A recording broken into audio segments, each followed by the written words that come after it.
जिन प्रतिभाओं को हम लोग पुरस्कृत कर रहे थे, सम्मानित कर रहे थे, स्वयं उनकी अनुभवों को जब हम पूछ रहे थे तो वो स्वयं अपने अनुभवों को साझा करते हुए कह रहे थे, इससे हमें बहुत प्रोत्साहन मिल रहा कि हम आपके हाथों से पुरस्कृत हो रहे हैं और ये हमारे लिए भविष्य के लिए और ऊर्जा देने की जैसी बात है। और मैं समझता हूँ ये तो उनके अनुभव हैं, लेकिन आज जो बस्ती की प्रतिभाओं ने, चाहे स्टार्टअप में हो, संगीत के क्षेत्र में हो, अभिनय के क्षेत्र में हो, स्पोर्ट्स के क्षेत्र में हो, योगा के क्षेत्र में हो, बिजनेस के क्षेत्र में हो या अधिवक्ता हो, वो सभी लोगों को सम्मानित करके हम जो बस्ती की भविष्य की पीढ़ी है, उस पीढ़ी को हम एक रोल मॉडल के रूप में प्रस्तुत कर रहे हैं कि वो उनसे प्रेरणा लें कि उसी बस्ती के अगर उनके बुजुर्ग, उनसे वरिष्ठ लोग अपने क्षेत्रों में एक छोटे काम से और इतने शिखर तक सफलता पे पहुंच सकते हैं। तो ये हमने केवल बस्ती की आज प्रतिभाओं को सम्मानित नहीं किया,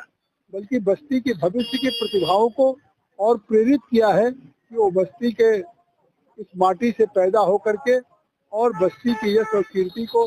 देश और दुनिया में पहुंचाने का काम करें।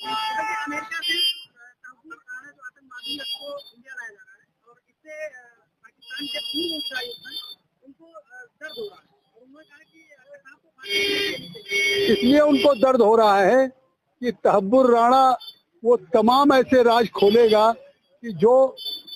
उस 26/11 के मुंबई के मास्टरमाइंड के रूप में जो पाकिस्तान से बैठा हुआ, चाहे हाफिज सईद वहाँ घूम रहा है, चाहे लखवी हो, या जो लोग उस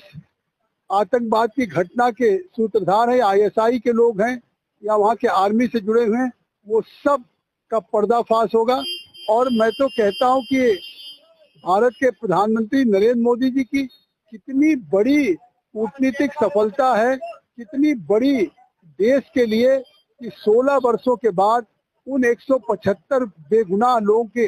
हत्यारे को अमेरिका से निकाल करके भारत लाए हैं। और आज पहली बार ऐसा हुआ कि जो भारत से इस तरीके से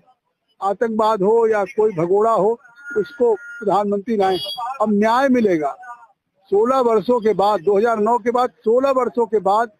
देश की जनता को इस बात का गर्व हुआ है कि प्रधानमंत्री उस आतंकी तहब्बुर राणा को आज भारत की धरती पे ला करके और यहाँ के कानून के सामने उसको उसके अंजाम तक, फांसी तक पहुँचाने का काम करेगी। इतनी देर में जब पहले की सरकार ने व्यवस्था नहीं की थी कि जल्दी से न्याय मिल जाए। अब 2009 से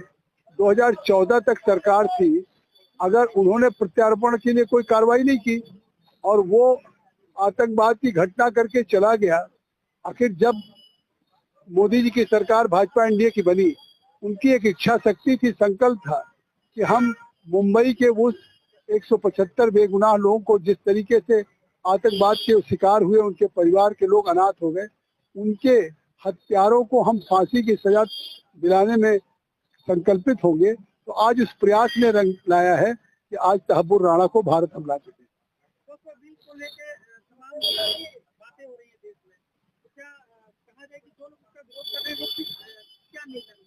देखिए, उनको संविधान में विश्वास नहीं है। आज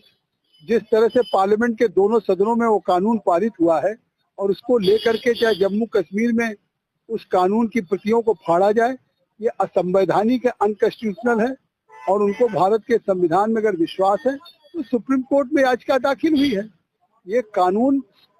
संविधान सम्मत है, विधि सम्मत है। अब इसका फैसला सुप्रीम कोर्ट करेगा। लेकिन मुस्लिम को वोट बैंक की राजनीति समझने वाले लोग, चाहे ममता बनर्जी हो, स्टेट स्पॉन्सर्ड आज वहाँ पे प्रोटेस्ट हो रहा है। वक्फ बोर्ड का या वक्फ के संशोधन बिल का जो विरोध हो रहा है वेस्ट बंगाल में, कहीं न कहीं राज्य सरकार द्वारा प्रायोजित है। वहाँ पे जिस तरह से मुर्शिदाबाद में हिंसा हुई, या आज चाहे अखिलेश का बयान हो, राहुल गांधी का बयान हो, तेजस्वी का बयान हो कि हम इसको कानून को लागू नहीं होने देंगे, तो वो साफ कर दिया श्री अमित शाह गृह मंत्री जी ने भारत की पार्लियामेंट में, ये दोनों सदनों से कानून पारित हो रहा है और ये भारत का लॉ ऑफ द लैंड है और इस कानून को भारत में पारित करेंगे।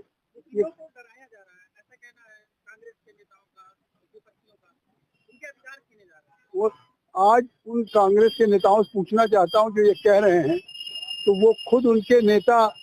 इमरान मसूद सांसद,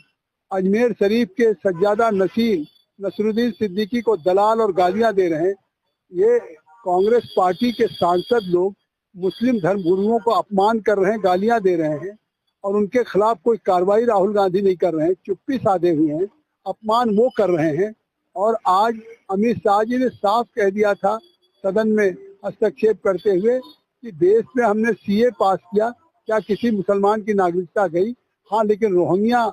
या बांग्लादेशी होंगे उनको हम बाहर करेंगे। या जिस तरीके से उन्होंने कहा कि जो खानका मस्जिद इमाम बाड़ा है वो रहेगा, लेकिन जो गवर्नमेंट की लैंड है उसको वक्फ कर दे। सेक्शन 40 में किसी जमीन को वक्फ बोर्ड ने अगर वक्फ घोषित कर दिया है तो वो गवर्नमेंट की होगी।